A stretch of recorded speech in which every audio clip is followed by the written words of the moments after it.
UP के फतेहपुर में ताबेश्वर मंदिर के पीछे बने कब्रिस्तान पर कुछ अराजक तत्वों ने बुलडोजर चला दिया। तो আজকে আপনি শুনেছেন উত্তরপ্রদেশে একটা কবরস্থানে বুলডোজার চালিয়ে দিয়েছে কারা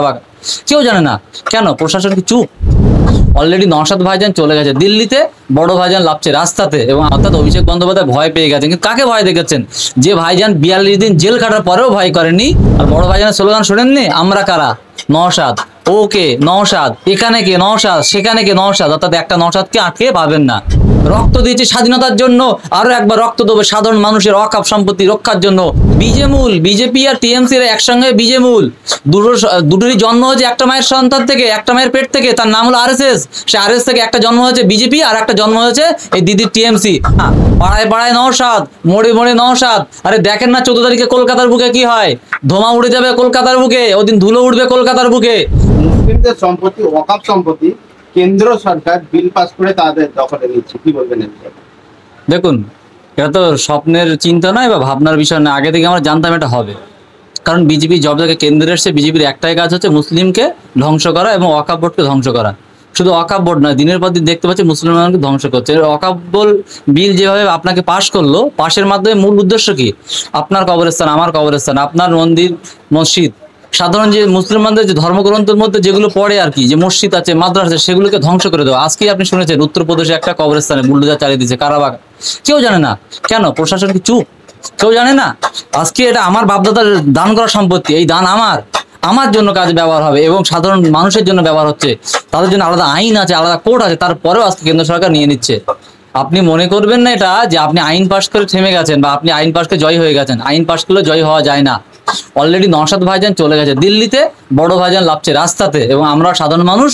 দলে দলে যোগদান দিয়ে আপনার রাস্তায় নামবো এবং ওয়াকফ এই যে বিল এই বিলটাকে আমরা পাশ থেকে উইথড্র করিয়ে নতুন করে আবার আগে যা ছিল তাই করে তারপর ছাড়বো নাহলে আমরা ক্ষান্ত হবো না রক্ত গেলেও রক্ত দেবো কিন্তু ওয়াকফ বিল মানবো না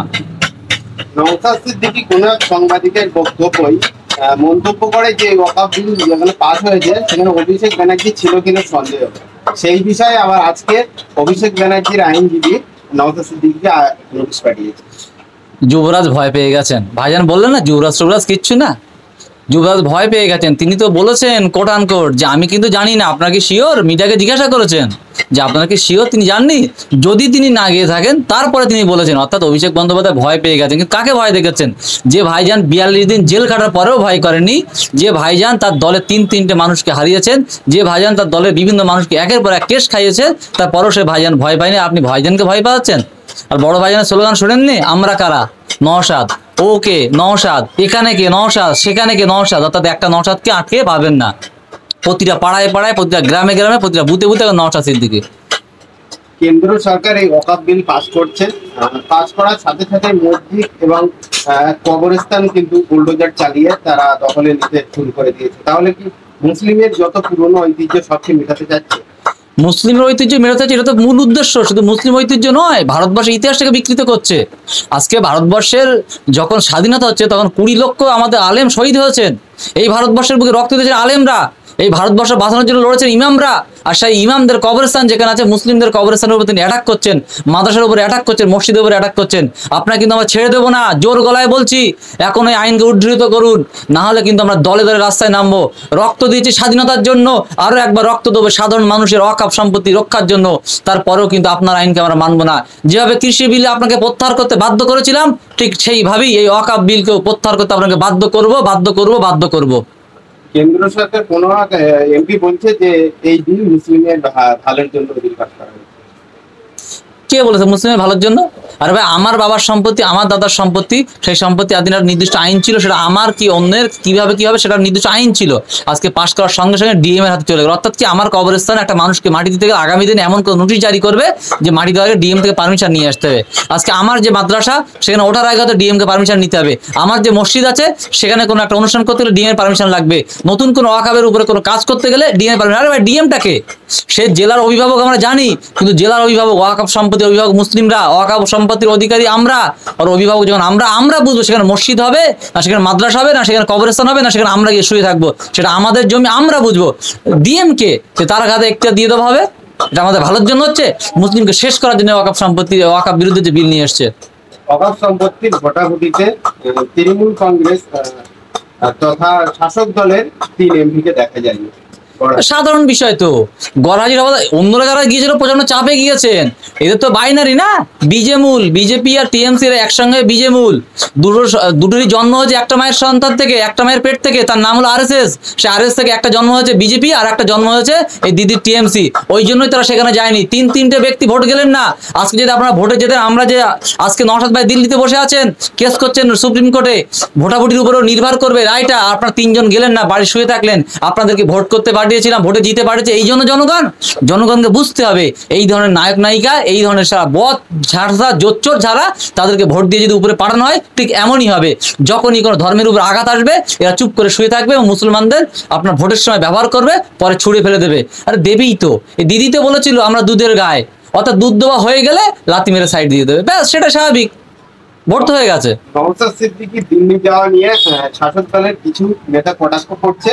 যে বাড়িতে থাকলে রাস্তায় নেমে প্রতিবাদ করতে হবে, সেই জন্য দিল্লি চলে গিয়েছে। আরে ভাই, রাস্তা নিয়ে প্রতিবাদ তো নওশাদ সিদ্দিকী একা করবেন না, পাড়ায় পাড়ায় নওশাদ, মোড়ে মোড়ে নওশাদ। আরে দেখেন না 14 তারিখে কলকাতার বুকে কি হয়, ধোঁয়া উড়ে যাবে কলকাতার বুকে, ওদিন ধুলো উঠবে কলকাতার বুকে। নওশাদ ভাইজান ওখানে আছেন, তারপরে আমরা সেই সংগঠিত করছি এবং পাড়ায় পাড়ায় সংগঠন করবো আমরা, এবং প্রতিটা জায়গায় আমরা এই ওয়াকফ বলের বিরুদ্ধে প্রতিবাদ করব, কারণ প্রতিটা পাড়ায় পাড়ায় নওশাদ আছে, প্রতিটা বুথে বুথে নওশাদ ভাই আছেন। ওয়াকফ বিলের বিরোধিতা করে আগামীকাল দেখলাম পার্ক সার্কাসে বিশাল প্রতিবাদে আওয়াজ উঠলো, তাহলে এটা কি শুরু নমুনা? ছয়মাত্র ট্রেলার দেখেন না, কালকে পার্ক সার্কাস হয়েছে, আজকে দিল্লির বুকে হয়েছে বিভিন্ন আপনার অ্যাডভোকেটদের নিয়ে, কালকে আরো এক জায়গায় হবে, দেখেন না কি হয়, শুধু খেলা শুরু। আর শুক্রবার দেখলেন না বাংলার যে বলে না যুবরাজ, এই যুবরাজ কিন্তু যুবরাজের যোগ্যই নয়। অরিজিনাল যে যুবরাজ আছেন বড় ভাইজান, তিনি তার তো অলরেডি অফিসে ডেকে বলে দিয়েছেন যে খেলা হবে,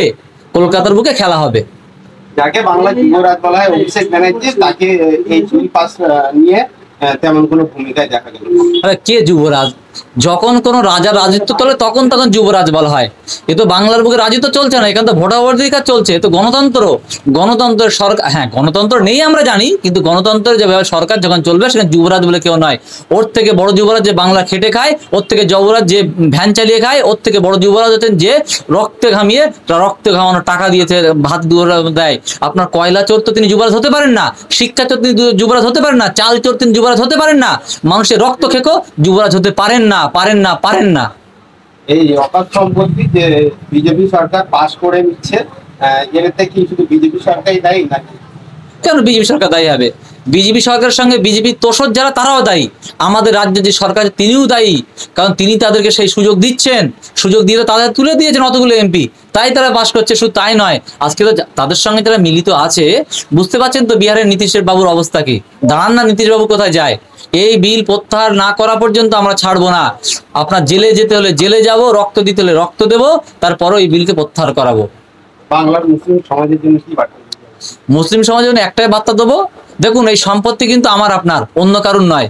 না টিএমসি, না বিজেপি, না সিপিএম, না আইএসএফ, সম্পত্তি হলেন মুসলিমের। সুতরাং পার্টি, ধর্ম, বর্ণ নির্বিশেষে সকলে একজোট হয়ে আমার এই সম্পত্তি, বাপদাদাগুলো সম্পত্তি রক্ষার জন্য মাঠে নামুন এবং রাস্তায় নামুন। যখনই পার্সোনাল মুসলিম ল বোর্ড এবং আমাদের যে ওয়াকফ বোর্ড আছে তারা ডাকবে এবং কোনো মুসলিম সংগঠন ডাকবে, আপনারা দল মত না দেখে চলে আসুন। কে গোল টুপি, কে লম্বা টুপি, কে উপরে হাত বাঁধে, কে বুকে হাত বাঁধে, দেখতে হবে না। এখন একটাই, মুসলিম সংকটে আছে, ওখানে আমাদের একসঙ্গে লড়তে হবে। এটাই আবেদন করবো সমস্ত মুসলিমের কাছে। আপনার নাম? আমার নাম মোহাম্মদ ওজিউদ্দিন আক্তারি, নুনগঞ্জ গ্রাম পঞ্চায়েতের সভাপতি, সঙ্গে দেওঙ্গা ল সেলের কনভেনার।